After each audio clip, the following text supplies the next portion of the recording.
శివాయ గురవే నమః. జ్ఞానక్షయం యూట్యూబ్ ప్రేక్షకులందరికీ కూడా స్వాగతం. మరాఠీలో చెప్పబడినటువంటి ఒక మంత్రం గురించి నేను మీకు ఈరోజు చెప్పబోతున్నాను. ఇది దేని కొరకు అంటే దీర్ఘకాలికమైనటువంటి అనారోగ్య సమస్యలతోని దీర్ఘకాలికమైనటువంటి వ్యాధులతోని బాధపడుతున్నప్పుడు కొన్ని సందర్భాల్లో కొన్ని సమయాల్లో అవి కేవలం శారీరకంగా అనారోగ్య పాలు అవ్వటం వలన ఏర్పడినటువంటివో వచ్చినటువంటివో కాదు. మీరు అనుకోనటువంటి విధంగా బయట ఏవైనా కూడా గాలి వంటివి సోకినా, లేకపోతే ఏవైనా కూడా తొక్కకూడనటువంటివి మీరు తొక్కి ఇంట్లోకి వచ్చినా ఏవైనా కూడా జరగచ్చు. లేకపోతే మీ పట్ల విపరీతమైనటువంటి ఏడుపులు ఉండటం వలన కూడా జరిగి ఉండొచ్చు.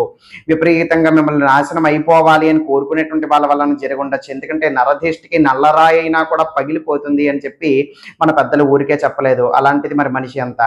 కాబట్టి ఈ విధమైనటువంటి పరిస్థితులు ఇంకా తారాస్థాయి అయినటువంటి పరిస్థితులతోని ఇబ్బందులు పడుతున్నప్పుడు అది దానికి అనారోగ్య పాలైపోయి శరీరం క్షీణించిపోయి దీనికి సొల్యూషన్ ఏమిటి, దీనికి పరిష్కారం ఏమిటో మీకు తెలుసుకోలేనటువంటి పరిస్థితుల్లో ఉన్నప్పుడు డాక్టర్ల దగ్గరికి, హాస్పిటల్ దగ్గరికి మీరు తిరుగుతున్నప్పటికీ కూడా దీనికి పరిష్కారం దొరకనప్పుడు ఈ యొక్క ప్రక్రియ అనేటువంటిది చేసి చూడండి. ఖచ్చితంగా ఉపశమనం అనేటువంటిది లభిస్తుంది. అయితే ఈ యొక్క ప్రక్రియ చేయడానికన్నా ముందు ఇది స్వయం సిద్ధమంత్రమే కాబట్టి మీరు చాలా అతి తక్కువ యొక్క సంఖ్యలోనే మీరు సిద్ధి పొందగలుగుతారు. ఏమి చేయాలి అంటే శుచిగా శుభ్రంగా స్నానమాచరించి కూర్చోండి. పలానా ఈ రంగు దస్తులే కూర్చోవాలి, పలానా ఈ రోజునే కూర్చోవాలి, ఈ జపమాలే వాడాలి, ఈ ఆసనమే వేసుకోవాలనబడేటువంటి నియమాలు ఏమీ కూడా చెప్పబడి లేవు.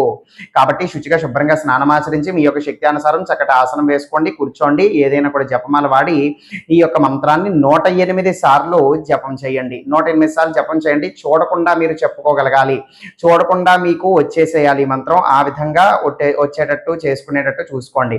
ఈ విధంగా 108 సార్లు కూడా పూర్తయిపోయిన తర్వాత ఏమి చేస్తారు అంటే ఏదైనా కూడా ఒక పాత్రలోకి ఒక రాగి కానీ, స్టీల్ కానీ, లేకపోతే మెటల్ అయినా కూడా వాడవచ్చు. వీటిలోకి నీరు తీసుకోండి. నీరు తీసుకుని చేతిలోకి పట్టుకొని ఈ యొక్క మంత్రాన్ని 7 సార్లు కానీ, 11 సార్లు కానీ, 21 సార్లు కానీ ఆ యొక్క పరిస్థితిని బట్టి మీరు ఆ యొక్క సంఖ్య అనేటువంటిది వాడవచ్చు. ఒకవేళ ఎక్కువ వాడినా కూడా తప్పేమీ లేదు, ఎక్కువ జపం చేసినా కూడా. 7, 11 లేదా 21 సార్లు, 21 సార్లు కన్నా ఎక్కువ చెప్పినా పర్వాలేదు, 21 సార్లు చెప్పుకున్నా పర్వాలేదు. ఈ విధంగా మంత్ర జపం చేసిన తర్వాత ఆ యొక్క బాధితుడు ఎవరైతే ఉన్నారో వాళ్ళకి ఆ యొక్క నీరు అనేటువంటిది తాగించండి. తప్పకుండా వాళ్ళ ఒంటికి పట్టుకున్నటువంటి నెగిటివ్ ఎనర్జీ కానీ, వాళ్ళ ఒంట్లో ఏదైనా కూడా గాలి, భూతము, ప్రేతం వంటివి ఏవైనా ఉంటే, ప్రయోగాలు బారిన పడినటువంటి మనిషి అయితే కనుక అవన్నీ కూడా తొలగిపోతాయి, ఖచ్చితంగా తొలగిపోతాయి. ఒకవేళ ఇంట్లోనే ఏదో ఆత్మ తిరుగుతోంది, దెయ్యం తిరుగుతోంది, భూతం ఏదో ఉంది, నెగిటివ్ ఎనర్జీ ఏదో ఉంది, ఆ ఇంటిల పాతికి కూడా ఏదో చేసి ఉంచారు అని చెప్పి అంటే కనుక ఇదే విధంగా నీటిని మంత్రించి ఆ యొక్క మంత్రం అనేటువంటిది జపిస్తూ మొత్తం ఇల్లంతా కూడా ఏదో ఒక ఆకులు వాడో లేకపోతే పుష్పాలు వాడో నీళ్లు తీసి జల్లండి. మొత్తం ఇల్లంతా కూడా నీళ్ళు అనేటువంటిది జల్లండి. ఏదైనా కూడా స్వచ్ఛమైనటువంటి శుద్ధమైనటువంటి నీరు అనేటువంటిది వాడండి. గంగాజలం కానీ ఏదైనా కూడా అవకాశం బట్టి ఒకవేళ దొరికితే గంగాజలం ఏదైనా తెప్పించుకొని ఈ యొక్క ప్రక్రియలకి ఇటువంటి జలం అనేటువంటిది వాడండి. ఖచ్చితంగా అయితే పనిచేస్తుంది. ఒకవేళ ఒక్కసారికి పని చేయకపోయినా వరుసగా 3 సార్లు చేయండి, 3 రోజులు చేయండి వరుసగా.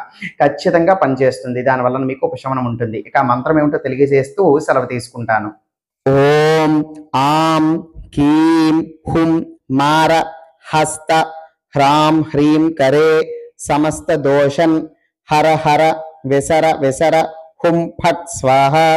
మళ్ళీ చెప్తున్నాను. ఓం ఆం క్లీం హుం మార హస్త హ్రాం హ్రీం కరే సమస్త దోషన్ హర హర విసర విసర హుం ఫట్ స్వాహ. ఇది మరాఠీ యొక్క మంత్రము. అద్భుతమైనటువంటి ప్రయోజనం మీకు ఖచ్చితంగా ఉంటుంది. శివార్పణమస్తు.